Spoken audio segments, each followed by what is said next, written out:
Brand new TV show review here on Max Talks Movies. We're talking Ozark season 4, part 2. Spoiler breakdown. We're going to break down the ending of the show, the whole season, and my overall thoughts on the whole really 5-year show run for Ozark on Netflix. So if you're new to the channel, please subscribe, ring the bell. I do movie reviews, TV show reviews, movie rankings, box office breakdown shows. Please subscribe and ring the bell. Also, please like the video, the thumbs up button. That really helps support this channel the best way possible.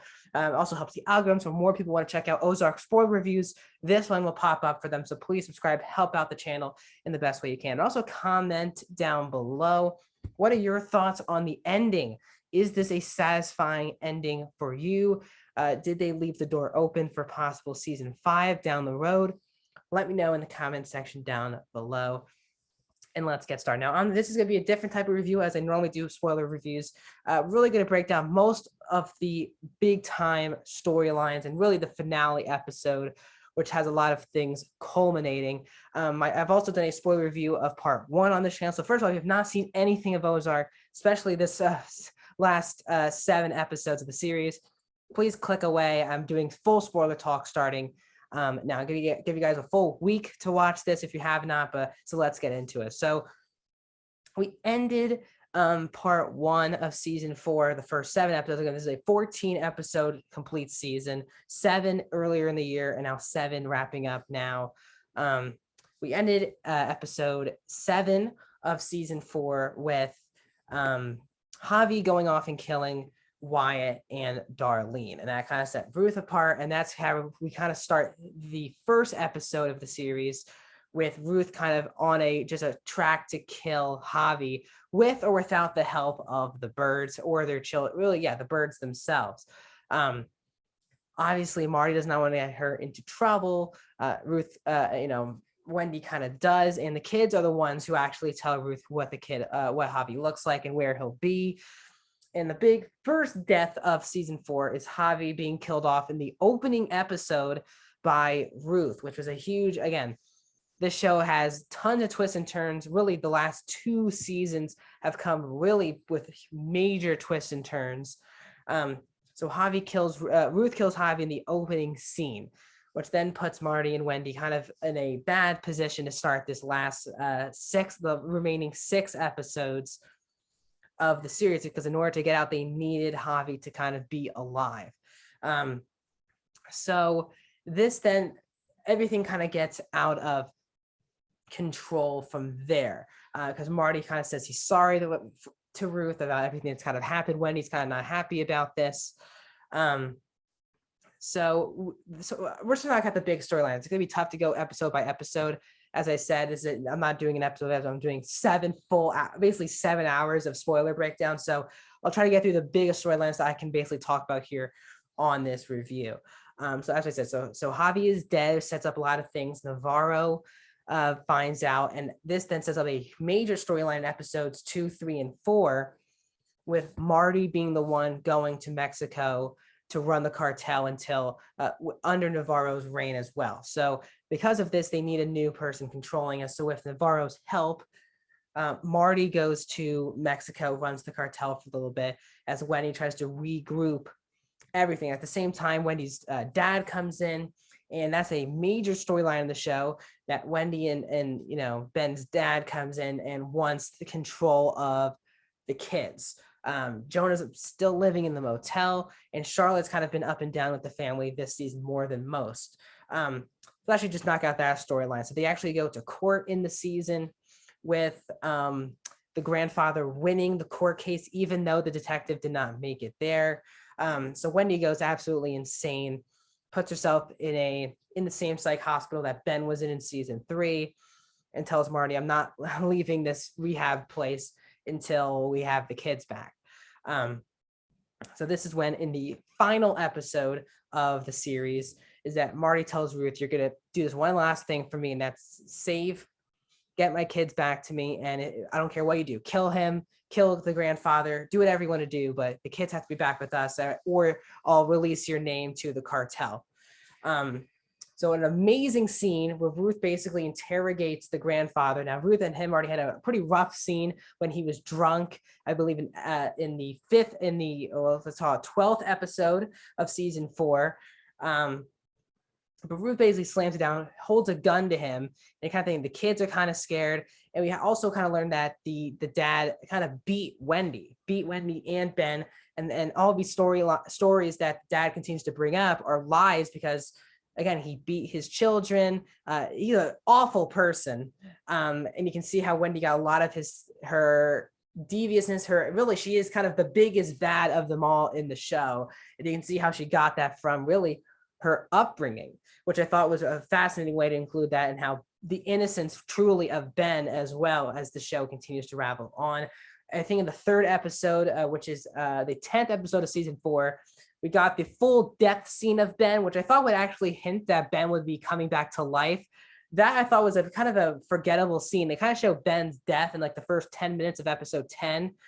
And they didn't really show him die. They easily could have. I was like, maybe Ben's alive. I don't know why they would be showing this. So I felt like that scene was a bit misleading because it made it feel like Ben would kind of be alive if they're actually re-showing this. We already know that he's technically dead, but he never comes back and that scene never gets brought up again. So that was a bit of a disappointing mislead for me. One of my only minor issues with the show. Another minor issue I had with the season is that as we got into season 4, at times there feels like to be a little bit too much going on. Because the birds have so many different things going on. They have the foundation, they have the casino, they have the Navarro situation. The kids are up in the air. Jonah's running for Ruth. Ruth is at the motel. Ruth wants to buy the casino this season. The detective wants to go back to his actual job, but keeps making birds out for themselves. Maya helps out. Javi gets killed. There's just so much going on that at times it's tough to really feel enthralled and intense for every single plot line, because there truly is up to like 10 different plot lines going on here in the last season. And it's only fair for an audience member to feel like they can't really get invested into every single one. That's kind of my main issue. I know I adore this show, I adore the season. My main issue is that there's just a touch too much going on. But let's just get into the final episodes. I keep maneuvering around. Sorry. Let's get into my final episode where all the big thing kind of happens. So as I said, Ruth gets the kids back for Wendy. And it seems like they're back. We see that car crash that was in the opening scene of season 4. Now we see it here. We think Wendy's dead. She's not.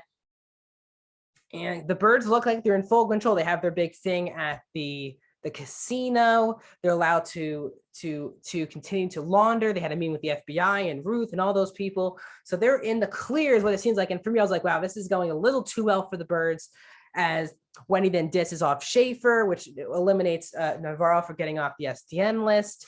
And then it all comes crashing as Navarro's sister comes to the thing as Claire and the birds are talking. And she basically interrogates Claire on the spot at this meeting. And says, if you know anything about who killed my son, just let me know. Or if you're lying to me, I'm going to have you, killed and all of these things. And Claire spurts out that Ruth is the one who killed her. And the only thing the birds do is just stare. It's kind of out of their control, because Navarro says, if you even look at her, you will dead, and those kids of yours will be dead. So and you can kind of feel the heartbreak that for the birds. They really do. Marty was always on Ruth's side the whole show. And Wendy kind of came around on Ruth towards the end of the series.